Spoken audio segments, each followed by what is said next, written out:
أعمالنا من يهده الله فلا مضل له ومن يضلل فلا هادي له، وأشهد أن لا إله إلا الله الواحد الأحد الفرد الصمد الذي لم يلد ولم يولد ولم يكن له كفوا أحد، وأشهد أن محمدا عبده ورسوله بلغ الرسالة وأدى الأمانة ونصح الأمة وجاهد في الله حق جهاده. يا أيها الذين آمنوا اتقوا الله وقولوا قولا سديدا يصلح لكم أعمالكم ويغفر لكم ذنوبكم، ومن يطع الله ورسوله فقد فاز فوزا عظيما. أما بعد، فإن أصدق الكلام كتاب الله، وخير الهدي هدي محمد صلى الله عليه وسلم، وشر الأمور محدثاتها، وكل محدثة بدعة، وكل بدعة ضلالة، وكل ضلالة في النار. إيمان داراني خوشويست مسلمان والرزكان خوشكبر عزيزكانم، کاتێک کە ئاینی ئیسلام هات لە سەرەتاوە خۆشەویستەکانم، مسلمانان لە غەریبیەکی یەکجار توندا بوون، ئازار دران، دەربەدەر کران، بگرە شەهیدیش کران. بەڵام پێغەمبەری خۆشەویستمان صلی الله عليه وسلم لەگەڵ هاوڵان و دۆستانیان خۆگریەکی بێوێنەیان نواند بەرامبەر بەو غەریبیە. بە توندی باوشیان کردە ئاینەکەی خوای پەروەردگارە، لەگەڵ ئەو هەموو ناڕەحەتیەی کە تووشیان ئەبوو، ئەوان زیاتر و زیاتر باوشیان بۆ دینەکەی خوا ئەگرتەوە تا توانیان ئەو غوربەتە بڕوێننەوە. لە ماوەیەکی کەمە توانیان دەوڵەتێکی زۆر مەزن بۆ ئیسلام و مسلمانان دروست بکەن. بەڵام ڕەسوول الله صلی الله عليه وسلم ئاگاداری کردینەتەوە، هەواڵی پێ داوین کە جارێکی تر ئاینی ئیسلام و مسلمانان ئەکەونەوە غوربەتەوە. ئەبو هورەیرە بۆمان ئەگەڕێتەوە، فەرمێ ڕەسوول الله فەرمووی صلی الله عليه وسلم: بدأ الإسلام غريبا وسيعود غريبا كما بدأ فطوبى للغرباء. ئیمامی مسلم ئەگەڕێتەوە لە ژمارە 145 ئەفەرمێ ئاینی ئیسلام بە غەریبی دەستی پێ کرد، دڵنیابن جارێکی تریش غەریبی ڕوئەکاتەوە مسلمانان، جا خۆشبەختی بۆ غەریبان. غەریبی ئیبتیلایە خۆشەویستەکانم، تا خوای تەعالا ریزی مسلمانان پاڵفتە بکە. هەموو بانگەوازێک کە دروست ئەبێ لەسەر زەویە، خەڵکانێکی ڕاستگۆ و خەڵکانێکی درۆزنیشی لێ ئاڵێن، خەڵکانێکی مخلص و خەڵکانێکی غەیرە مخلص، خەڵکانێک کە مەبەستیان تەنها دنیاە، شوێنی ئەو بانگەوازە ئەکەون، بە تایبەتی کاتێک کە بانگەوازەکە بەرەو سەرکەوتن ئەچێ، و خەڵکانێکیش کە تەنها مەبەستیان خوای پەروەردگارە. جا بۆ ئەوەی ئەو دووچینە لە یەک جا ببنەوە، خوای تەعالا غوربەت بەسەر مسلمانانە دێنێ ماوەیەک. ئەحەسیبە الناس ئەن یوتڕەکوا ئەن یەقولوا آمنا وهم لا يفتنون ولقد فتنا الذين من قبلهم فليعلمن الله الذين صدقوا وليعلمن الكاذبين. خوای تەعالا فەرمێ وا ئەزانن خەڵکی هەندێکی وا ئەزانێ هەروە یعنی خوا وازیان لێ تێرێ، تاقییان ناکاتەوە، بڵێن ئیمانمان هێنا بە درۆیشەوە، یعنی لەناو دڵۆ نەبێ، بڵێن ئەوە ئیمانمان هێنا و ئیتر تەواو تاقی ناکرێنەوە.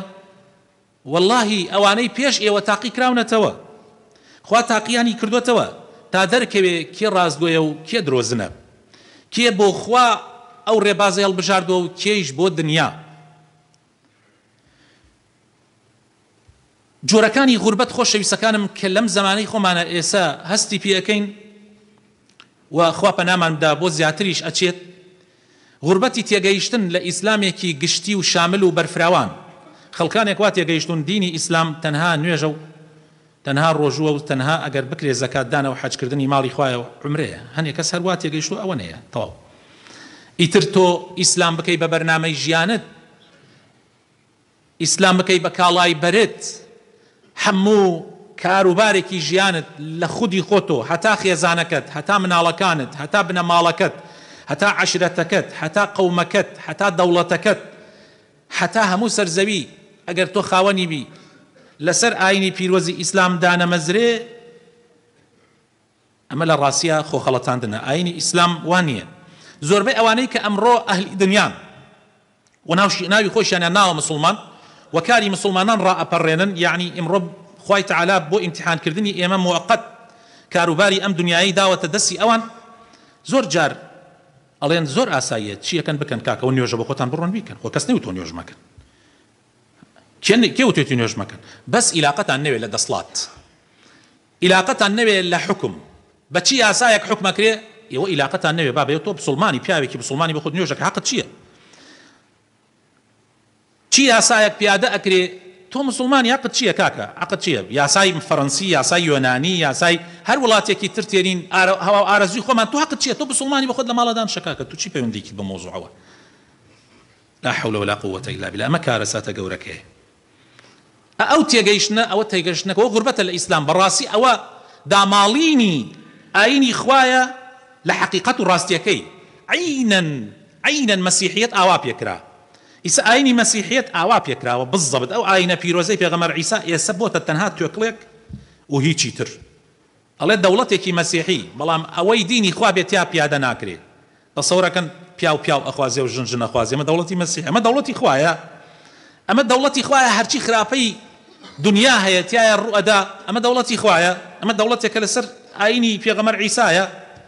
حاشا ولله. عینەن ئەیانەیە بە هەمان شت لە وڵاتی ئیسلامە دووبارەکەنەوە بەداخەوە. خوای تعالیش لە قورئانی پیرۆزە ئەفەرمێ لە سورەتی الأنعام ئاەتی 162 و ئێوە هەموو جارێک لە نوێژەکانتانە لە سەرەتاوە سنەتە بیڵێن قل إن صلاتي ونسكي ومحياي ومماتي لله رب العالمين لا شريك له وبذلك أمرت. پیان بڵێ محەممەد صلى الله عليه وسلم من نوێژم حەجم عیبادەتم تاعەتەکانم هەمووی ژیانم مردنم هەموو کاروبارەکانی ژیانم بۆ خوای پەروەردگارەوە لەسەر بەرنامەی خوایە. إن الحكم إلا لله أمر أن لا تعبدوا إلا إياه ذلك الدين القيم ولكن أكثر الناس لا يعلمون بۆیە کاتێ باسی ئەم ئیسلامە ئەکرێ هەر هەمومان ئەڵێن هەی ئەمە کە ئیسلامە، لە ئیسلام غەریبین و ئاگامان لە خۆمان نییە. غوربەتێکی تر خۆشەویستەکانم خەڵکانێک بە ناوی ئیسلامەوە هەڵگری ئاڵای ئیسلام جاری وا هەیە، جلوبەرگی ئیسلام لەبەرەکەن، بەڵام تەماحی دنیا و هەڵپەی دوای دنیا و هەڵپەی دوای پارە و مەنسەب و پلەپایانە بە ناوی ئیسلامیشەوە، خۆزگا بە ناوی غەیری ئیسلامەوە بیکەن، هیچ مانعێک نییە. ئەبن بە کرێگیراوی هەر کار بەدەستێک، دینی خۆیان ئەفرۆشن بە دینار، دینیان کەم یعنی سوکترین شت لەلایەن کە بیفرۆشن دینەکەیانە. پێغەمبەری خۆشەویستمان صلی الله عليه وسلم ئەفەرمێ هەوڵ بدەن پێش بڕکێ بکەن لە کردەوەی چاکە و لە عملی چاکە پێش ئەوەی کە فیتنەیەک بێتە سەرتانە، وەکو شەویەکی تاریک دێت فیتنەکان ئەمەنە تەنگە، ئاخر لە شەوی تاریکە تۆ چاوت ڕێگا نابینی، هیچت بەدەسەوە نەبێ لایەتێک ڕووناکیەک چاوت نابینێ. پێغەمبەر ئەفەرمێ پێش ئەو ڕۆژە بێتە سەرتانە دێتە سەرتانە، خۆتان ئامادەکەن. يصبح الرجل مؤمنا کابرا بەیانی هەڵەسێ ئیماندارە ويمسي كافرا، ئێوارەی لێدێ کافر ئەبێتەوە، ئێوارە مسلمانە ويمسي مؤمنا ويصبح كافرا بەیانی کافر ئەبێتەوە. يبيع دينه دینەکەی ئەفرۆشێ بعرض من الدنيا لەبەر خاتری چەند هینێکی دنیا. خوا پەنامان بدە. یەکێکی تر لەو غوربەتانەی کە تووشمان ئەبێ پیاو چاکانمان بەرەبەرە ئەڕۆنەوە. ئیتر يذهب الصالحون الأول فالأول، پیاو چاکان ئەڕۆن نامێنن. کێ ئەمێنێتەوە؟ خەڵکانێک کە ئەسڵا نازانن ئیسلام یعنی چی، يعني لا يذكرون الله إلا قليلا. پێغەمبەری خوا ئەفەرمێ صلى الله عليه وسلم قیامەت هەڵناسێ تاوەکو وای پێتێ لەسەر زەویە، يعني الله نامێنێ، الله نامێنێ، يعني ذکر نامێنێ، خەڵخوا ناناسێ. خوا پەنامان بدە، خوا ئەو ڕۆژە نەیەنێتە سەرمانەوە ببینین. یەکێکی تر لەو غوربەتانەی کە تووشی مسلمانان ئەبێ خۆشەویستەکانم ئەوەیە کە گەندەڵە خراپەکان ڕێزیان لێگیرێ، پیاو چاکە ساڵحەکان بێڕێز ئەکرێن، ئیهانە ئەکرێن. رسول الله أفرمي صلى الله عليه وسلم لو حديثي كإمام كأبو هريرة أجريته وخير الرازي به أفرمي رسول الله فرمي سيأتي على الناس سنوات خداعات. أفرمي الرجارك يان صالان يقدر تسر خلق زورها الخلط ينرى سبحان الله، يصدق فيها الكاذب دروزن راس قوية، يصدق فيها الكاذب دروزن راس قوية، يكذب فيها الصادق راس قو دروزنا لنا خلقها، يؤتمن فيها الخائن كسي خائني ناپاكي خراپكار أبيب أمين، ويخون فيها الأمين هروها أميني بيوتشاكي دسباك سبحان الله خلق الله خيانته وينطق فيها الرويبضة. أفرمي ڕۆی بیڤە دێنە قسەکردن، یعنی ئەو ڕۆژە ڕۆژی ڕۆی بیڤەیە، ڕۆی بیڤە قسەکە، خەڵک گوێ لە ئەوە گرێ، خەڵک گوێ لە ئەوە گرێ، بزان چی ئەڵێ، بزان چی وت، ڕۆی بیڤە کێ وتیان ئەی پێغەمبەری خوا ڕۆی بیڤە کێ؟ فەرمووی الرجل التافه يتكلم في أمر العام، فەرمووی کەسێکی هیچ و پوچ، هیچ و پوچ، هیچ لە باریان نییە، هیچ لە مێشکیان نییە، ئەو ئابێتە پیا و دەبڕاستی خەڵکی. خۆ پەنامەمدا رب العالمین.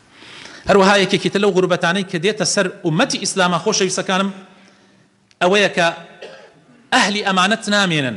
حوذەیفەی کوڕی یەمان ئەیگەڕێتەوە ومان ئەفەرمێ پێغەمبەری خوا فەرمووی صلی الله عليه وسلم خەڵکی وایان پێێتێ کاتێک کڕێن و فرۆش نەکەن بڕۆنە شوێنی کڕین و فرۆشتنەکان، وای پێێتێ ئەمانەت نامێنێت، خەڵکی ئەمین نامێنێت، دەستپاک نامێنێت، هەتا ئەوترێ وەڵی لە عەشرەتی فڵانە فڵان پیاوێکی تایە دەستپاکە، خیانەت ناکە، لە عەشرەتێکە خیانەت ناکرێ. یعنی لە زۆربەی دائیرەکانی حکومەتە سەیرەکەی سبحان الله ئەمان نەماوە بەداخەوە، یعنی تەماشاکەی هەموو شتێک بۆتە ڕەشوە و بۆتە بەرتیل و ئەوانە خوا پەناماندا بە تایبەتی ئەگەر حکومەتی خوار هەموو شتێک زۆربەی تەلەفۆن بۆ ئێمە ئەگری ئەوانەیە، مامۆستا ڕەشوەیەک بدەین لە جامیعە وەرگیرێن، مامۆستا ڕەشوەیە بدەین تاوەکو ڕیعایە ئیجتیماعیمان بۆ بکرێ، مامۆستا ڕەشوەیە بدەین تا ئیجازەی سایقیمان بۆ دەربکرێ، مامۆستا ڕەشوەیە بکەین تا سەنەویەک تەحویل بکەین، مامۆستا ڕەشوەیە بدەین، لا حول ولا قوة.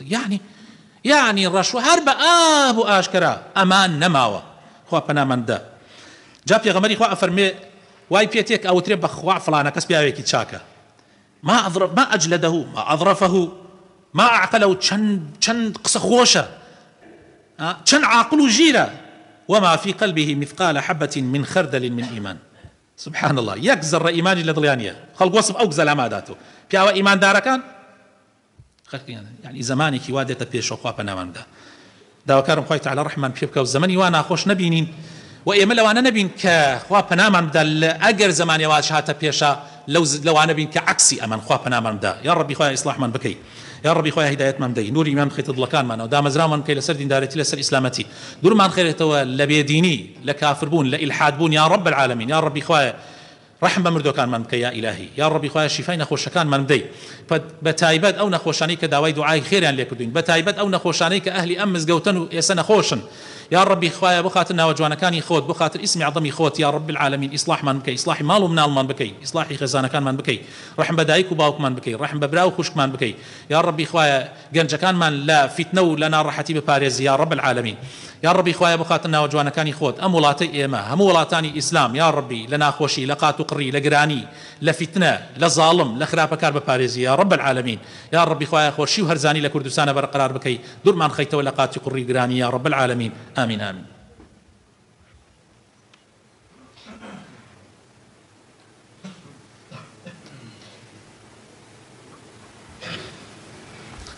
آمين آمين. الحمد لله رب العالمين، والصلاة والسلام على رسول الله الأمين وعلى آله وصحابته أجمعين.